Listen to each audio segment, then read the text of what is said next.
I am Chairman Mike Patnode, and I hereby call to order the December 10th, 2020 meeting of the Kingston Springs Regional Planning Commission. Due to the COVID-19 pandemic and in accordance with the Governor Bill Lee's Executive Order 16, this meeting is being conducted with no physical public access. The meeting is being made available, however, to the public participants via live video stream on the Zoom application.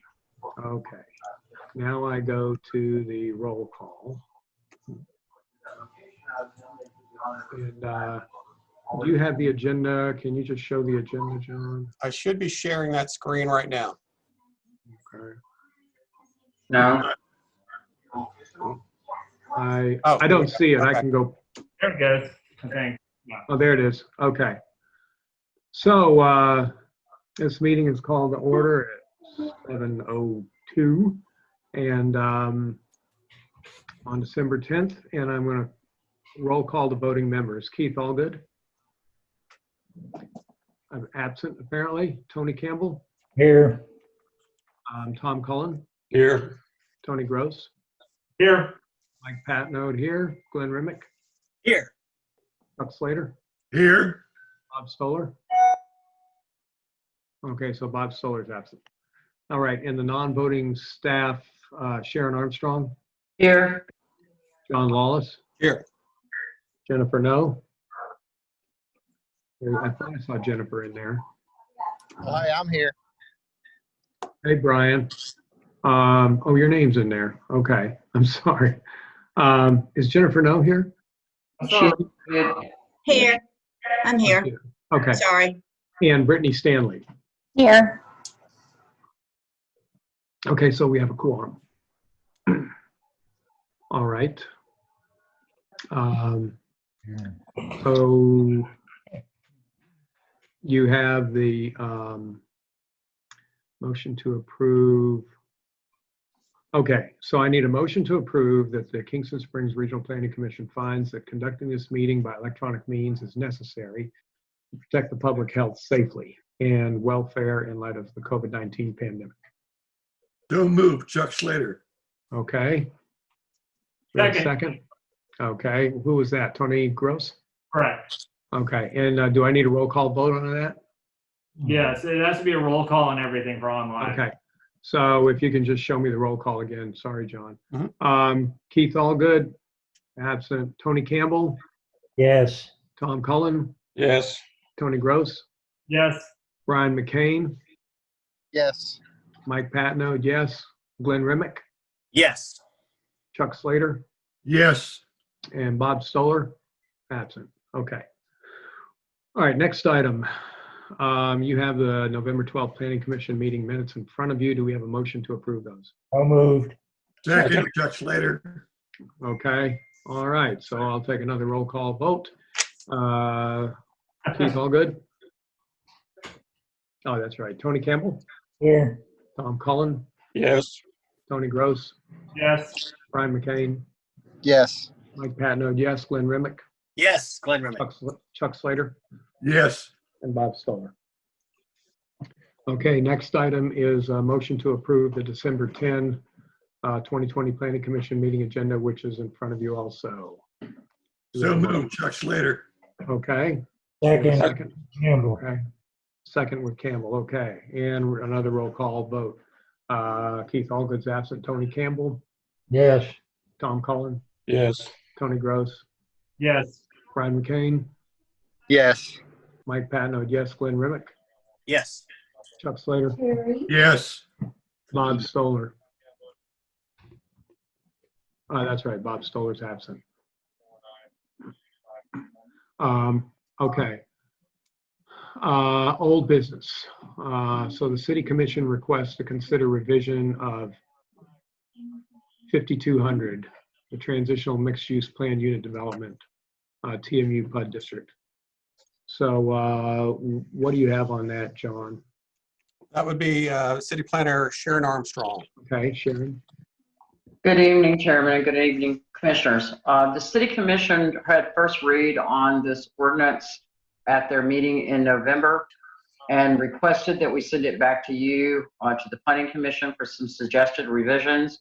The sticking point for the ordinance seemed to be the amount of open space for land that has significant topography and changes in elevation. So those amendments were done. I also inserted some language so that the Planning Commission has some flexibility due to topography and conditions of the land to vary an application that was submitted to them for this mixed-use district. We retained the percentages for everything else with the exception of open space, and it would increase in the amount so that it was not restricted to just 50%. And with that, I'll entertain any questions if anybody has any. I move it. So if I understand that, the open space can be larger if the topography causes that need. That is correct. The language that was inserted into the ordinance is tied to the character and conditions of the land. Okay, The only condition that is in the variance stack is that you cannot change the percentage of residential occupation because the zone transitions from purely residential to a blended mixed use that contains both residential and commercial. I discussed with the Planning Commission on several occasions that limiting or reducing the amount of residential development under 10% would not be a substantive residential component for the ordinance and would simply negate the need for mixed use. So those were the recommendations that staff, it has been discussed with the city attorney as well. And I don't know if she has comments. The only thing is, sure, Okay. the Sharon and I worked on these changes together, and I think we were both on the same page as these current plan that's before you. I think we're both good with it. okay. Any questions for staff? I have a question. Tom Cullen. Yes. At the last meeting, I think the representatives of the golf course had some heartburn over the open space maximum requirement of 70%. I don't think they thought they could meet that. It would be higher. Has that been resolved? Yes, sir. That was the impetus of the change to the ordinance was the amount of open space. We have a number of tracts, as you're all aware, surrounding the town of Kingston Springs. Some of them quite large tracts that the topography is the challenge. So that issue, Mr. Cullen, was addressed and it was increased. The limitation of 50% of open space having to do with severe topography was removed. Language was inserted that gave the Planning Commission flexibility to consider the character of the land on any proposed development that's heard under this ordinance. Thank you. You're quite welcome. Any other questions? So would the motion here be to recommend to the City Commission this revision as amended? Yes, sir. Yes, that would be correct. And then it'll go back to, for second reading, back to the commission, the regular Okay. commission. So do we So have a moved, Chuck motion? Slater. Okay, Chuck Slater moved. Second, Tony Campbell. Second, Tony Campbell. Okay, roll call vote. Tony Campbell, Yes. Tom Cullen, Yes. Tony Gross, Yes. Brian McCain, Yes. Mike Patno, yes, Glenn Remick, Yes. Chuck Slater. Yes. Okay, and Bob Stoller's absent. All right. Thank you, Sharon. New business, Article 5.300 Mixed Use District Planning Commission Consideration and Action. During the last Planning Commission, we discussed that I would be bringing to you a mixed-use district overlay for downtown based on the number of requests from citizens and property owners to have some amended use for their properties downtown. We have a number on Main Street that are occupied as residences. We also have a number that are occupied as commercial properties. And the request for this is to allow on a conditional use application an expansion of the use on the lot.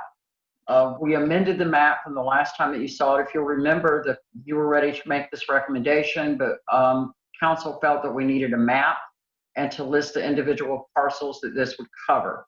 So this was the ordinance that we went over last time. It's the exact same ordinance, but we have amended map to exclude, in purple on the map, you'll see that the red line goes around Ellerslie. Those particular townhome and units are way too small to consider any sort of mixed use at all. It's a very tight lot. There's not any additional room for parking on those lots. But these areas adjacent to downtown feed into the downtown commercial core. And with the exception of the map and the parcel list, which I believe is also attached, Sean, the exact same document that you received last month. And what staff is requesting, and this is a staff-generated ordinance, we're requesting that you make recommendation to the city commission to adopt this ordinance. Okay, and just a question. So we see different zonings there in downtown, R1, 2, 3 PUD, C1. And then we see a red line, a perimeter around a lot of it. So we're saying everything in there, regardless of its zone, would be mixed use overlay?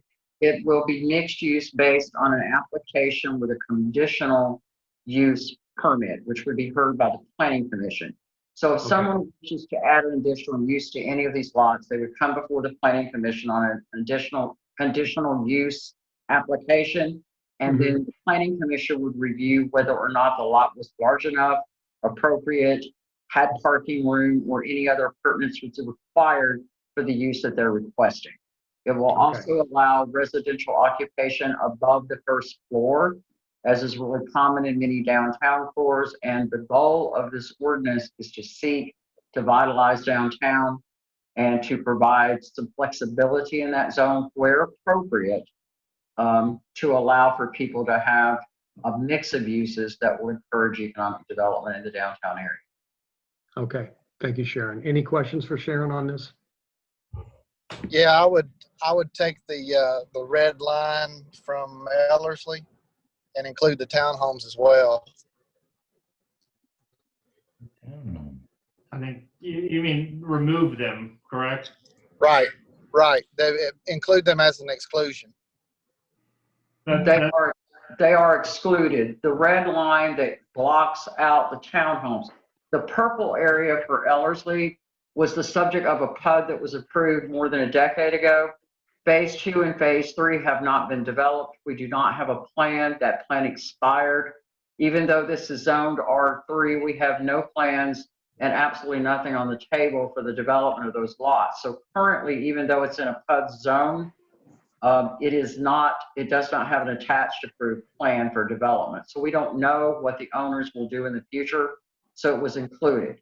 If they bring us a plan that mimics kind of the row townhome scenario that is in Phase 2 and 3, then we would come back to the planning commission to exclude those, because again, the townhomes are counterintuitive to the use. That's not what I'm talking about. Ellerslie they're not really townhomes anyways. They're individual homes. I'm talking about the existing townhomes that are there next to Ellerslie need to be included in the exclusion. You're talking about Park Place? Yes. Yes.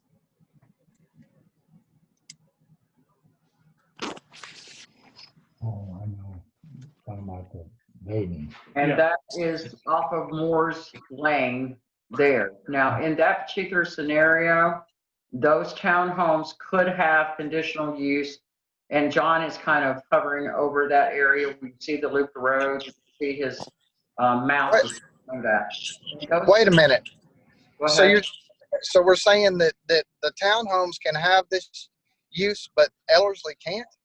Right, because Ellerslie does not have sufficient parking where the homes are located now. There's simply no additional parking of any type there. Neither do the townhomes. The townhomes have a much broader parking space than Ellerslie does. They do. I think the townhomes only have 1.5 spaces per Resident. per Is- 2 Yeah, bedroom. they're in a worse situation than Ellerslie is. But you can't really get a car in there now. And I guess what I don't know along Brian's lines is what would be the merit of allowing conditional use to the town's homes that we're talking about, the Vaden ones, Park Place or Avalon, whatever it's called, what would be the benefit in there? Because you'd have to come up off the main street in through that little turn in, and it's really crowded in there anyway. So I'm wondering if we're gaining anything by including them in the mixed use overlay. I don't know that we're gaining anything from that, and their homeowners covenants right now restrict any commercial activity anyway within that particular development.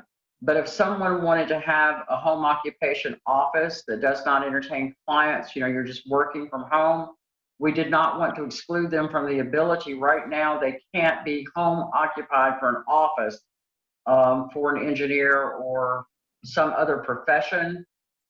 They are allowed to do that under the covenants and restrictions of Park Place, but they're not allowed to do it under our restrictions. So as an example, if your office has told you that you have to work from home, they can't set up a home office and operate it with their license from their home, according to our restrictions right now. Because R3, this particular area, was excluded from that. So that was the rationale behind it. Again, it's a conditional use permit. It's not a use permit to allow commercial activity. It's simply a use permit, a conditional use permit that would allow them to have a home office. The thing that I hear most frequently when I get requests is because of COVID, people can't go to their offices in other locations. So they're having to work from home. I mean, I think that's a perfectly good use, and that's great. I mean, other than the fact that, do people actually apply for, I mean, is anyone going to be working from home and let the city know that, like, hey, I'm logging in to work from home? I think the Nobody. but I would agree. I think where the rub comes, Mayor, and what I hear most often is they can't list their address as their place of work. So it's creating some complications. I had a request from someone who resides there today.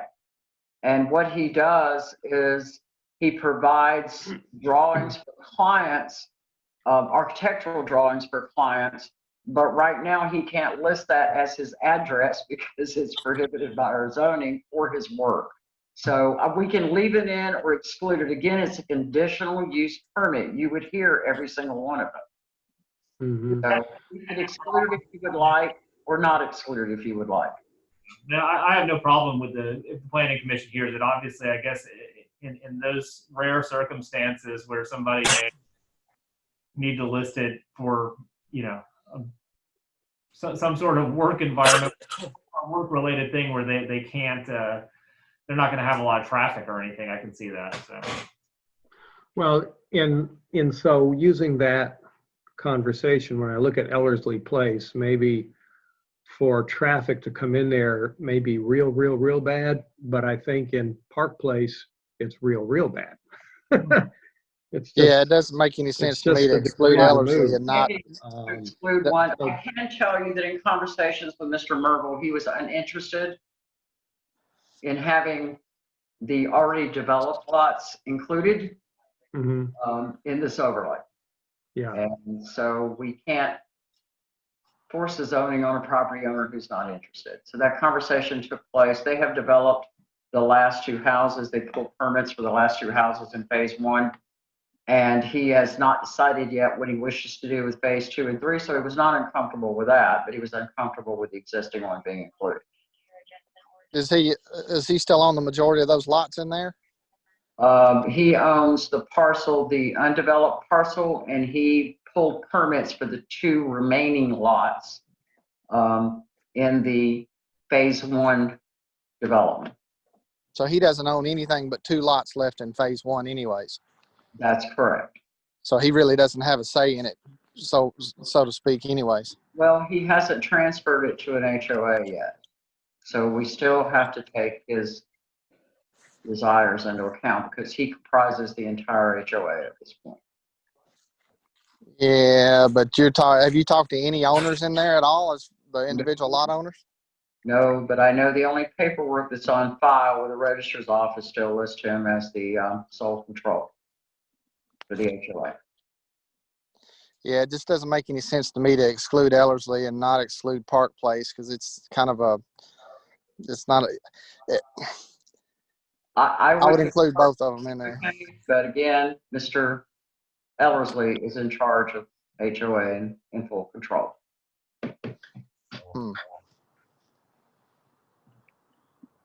So the difference, so what, I guess the HOA at Park Place would already has that allowance in there. We would just be matching what they have. Yes, sir. And in the case of Ellerslie, the HOA has not been fully fleshed out. If Yeah. this project kind of went south after the market crash, Yeah, and we've had several meetings, I think 2 with the Planning Commission and several in addition to that with staff. Mr. Merville has yet to disclose what his future plans are, but the HUD agreement between the city and the developer has expired.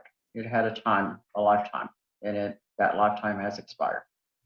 so it sounds like the difference between these two, if we forget the character of both of them, is, let's say the character of each one is equal, it's the HOA is what's making the difference in terms of what's included. It's the desire of the sole holder of the HOA not to be included. Yeah. Okay. So do we have other questions for Sharon? John, I And believe the parcel list as well that goes with this, that Mhm. reflects these lots. And Jennifer, did you have any further comment on this? No, I reviewed all this and from a legal standpoint, I think it's fine. Okay. So what is the motion that we're making on this? Recommendation, either up or down to the city commission. Okay. Do we have a motion? So move. Chuck Slater. Okay. Second, Tony Gross. Okay. Any further discussion? Okay. Roll call vote. Tony Campbell, Yes. Tom Golan, Yes. Tony Gross, Yes. Brian McCain, Yes. Mike Patno, yes. Glenn Remick, Yes. Chuck Slater, Yes. and Bob Stoller's absent. Okay. Sharon, thank you for explaining all that. You're quite welcome. Okay, what do we got next? Next is a concept review submission by Nancy Moore. The parcel is the polygon-shaped 3.6 acre tract directly behind the Sonic. It's map 96, Group C, parcel 28. There is a map and a concept review. John, were you able to pull those up? There you go. Ms. Moore is the owner and principal in the Porch Company, which is now located in Nashville, Tennessee, and she has interest in this particular lot. Her concept, and we are not taking any action, I just simply wanted you to be aware of this. Her concept is to build 20,000 square feet for her Porch Company operations. I believe she said they had 5 to 10 employees, depending on the time of the year. They also ship a lot of architectural components for porches, yards, awnings, pergolas, that type of thing. So this would be a manufacturing and shipping facility. And then she would like to have 26,000 additional square feet. And you can see the elevation on the concept plan that's in front of you that she would like to lease out to other companies. So that would be empty space until leased. There would be semi-traffic truck in and out for shipment purposes. There would be a production company in the lot. The area of the lot in green you can see is wooded area. It exits out onto East Kingston Springs Road, very near the red light entrance. You can see that they're proposing an entrance and an exit on this. And you can see the scale of the building on the lot. So the purpose of it coming here tonight is for you to view this concept and provide feedback to the applicant. In the comments, John, if you could go up one page, please. Again, as always in this particular location, the concern for the planning commission and for the reviewers is going to be truck traffic, proximity to Liven Hills Road, proximity to the school. Traffic is always going to be kind of our biggest hurdle to overcome in this particular area. The other thing that I would like to propose to the planning commission is if the planning commission has interest in approving 26,000 square feet that would be leased to others, that those lessees and those uses obviously would have to come back to the planning commission. If you have 26,000 square feet and you lease it to one company and they don't have semi-truck traffic and they only have 2 employees, that presents a very different traffic scenario and compromise that if you lease it to 5 owners, all of whom have manufacturing, light manufacturing, and shipping coming off of the slot.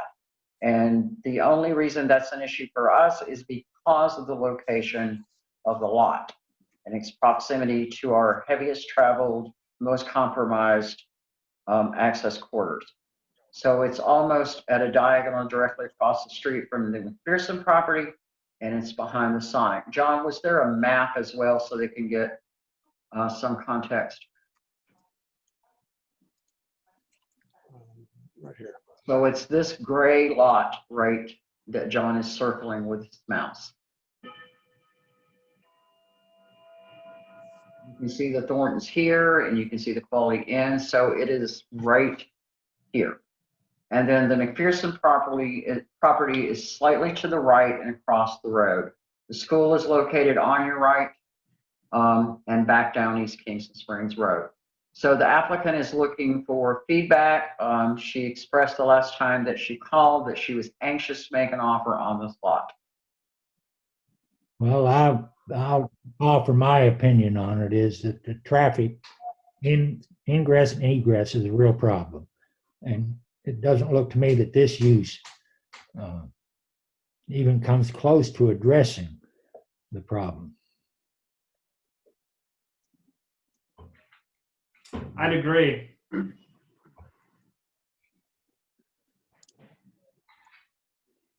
Did they hear me?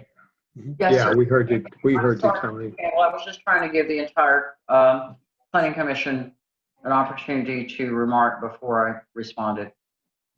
Yeah, that is a tough lot for traffic. I mean, we've talked about it a number of times. To me, traffic is also a huge thing. The other thing that I'm concerned with, without any idea, is, the character of entering Kingston Springs. We have that corridor project that's going to make Liven Hills Road, I believe, a little more appealing with sidewalks and a little better looking.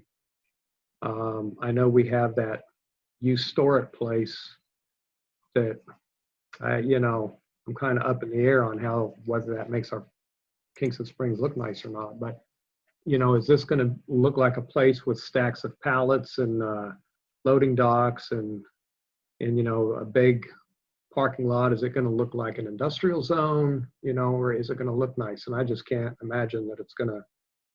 I believe we have some architectural renderings that the applicant provided as well. If John can bring those on up, they were towards the end. There you go. Now Yeah, this, so it's got a commercial look, yeah. so this is kind of John, if you could go back up to the first one, please. You can see from the way her drawing is done that the truck bays from her drawing and sketch layout, these are another building. This is a building in another place. She's just trying to give you pictures of what it would look like. Yeah. But in the sketch plan that she provided to you, you can see that the truck bays are in the rear of the L of the building that she's proposing. John, could you go back to that drawing, please? It's further up, I believe, there. Yeah, So so they're masked from Liven Hills. Yeah, towards the woods there. But the exposure of the building elevation is 200 feet on each of its faces. So each section of this building from the top to the corner is 200 feet, and from the corner out is an additional 200 feet. So I understand exactly the concern. If you could go back down, John, to the rest of the pictures. Architectural, the look of it is one concern, I'm sure, for the Planning Commission. But again, when you have 26,000 square feet of empty space that your intent is to lease, and we don't know the use or activity of that less space, that's going to create more traffic volume coming off of that very small lot at that intersection. So I explained to the applicant that traffic would be the primary concern of the Planning Commission because of where it's located. It's been a problem lot for almost everybody who's tried to develop it. So she's looking for feedback to determine whether or not this property is one that will work for her. And John, if you could go back to the first page of the application itself. Thank you. Let's see, I'm trying to find the area where, I think it's one more page down, John. Oops, we almost got there. John, do we know the zoning? Because I thought that was listed in the application as well. Okay, the zoning for this, it faces on East Kingston Springs Road, and currently it is zoned as residential. So it would require a rezone. Okay. Do we have more questions for Sharon? I have more questions. Is looking for direction from the Planning Commission as to whether to proceed to bring you a more fleshed out plan. She has expressed that they have 5 to 10 employees that work in the building. They receive 1 to 2 semi trucks per day and additional smaller truck deliveries. And then when their product is produced, it is shipped by semi to various locations across the country. I have concerns, Chuck Slater. I have concerns about the traffic, and I have concerns about the part that would be leased to other companies.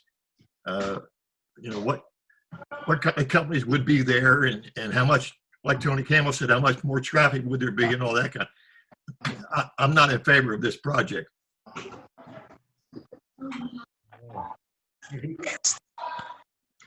Do we have other comments?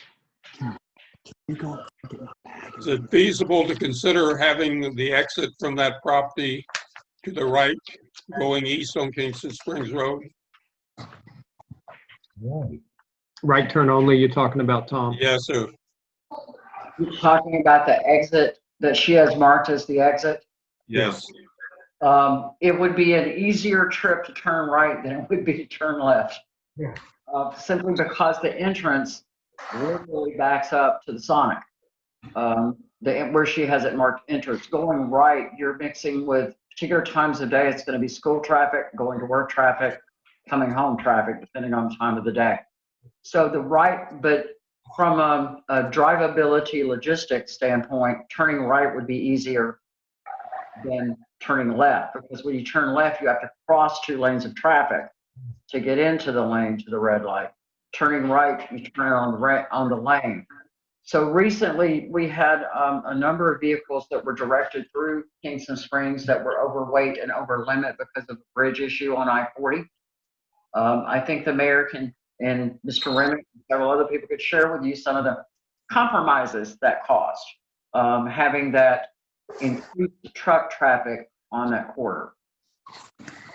Yeah, that to me just adds another traffic problem. If I'm a truck driver and, you know, I don't know all these truck drivers, but if I have to exit right, I'm going to try to use the middle school parking lot to turn around because I want to go a 1/4 mile to the interstate and not 10 miles to the interstate.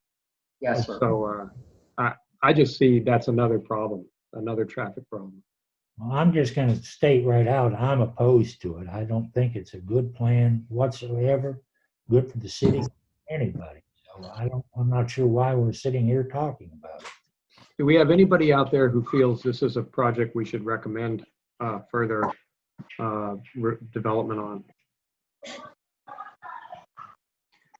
Okay, I hear none. So what do we need to do? Do we need to make a motion? How do we put this to bed?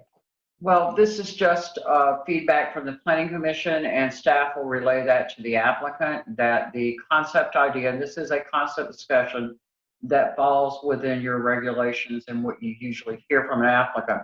So we'll share with the applicant that the concept idea was not well received and that you feel that traffic would be a significant barrier to this type of activity. And I think that it presents a safety issue, exiting the lot and crossing 2 lanes of traffic.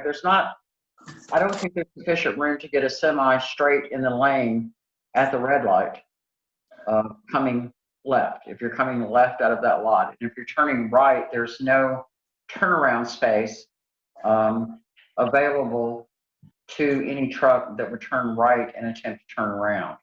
So we would be recreating the overweight, overlane load issues that we've had from redirected truck traffic in the last month or so. Moving right along. Okay. Sharon or John, do you need anything else on this? No, Yes, sir. sir. Okay. So that was the Enmore East Kingston Springs. Is there anything else we need to cover? Okay, thank you all. John, do I need to have a roll call vote to adjourn the meeting? I don't think it's necessary, but a motion and a second would be. Motion to Okay. adjourn, Glenn. I All move. right. All right, thank Second. you all. Thank you all very much. Have a good evening.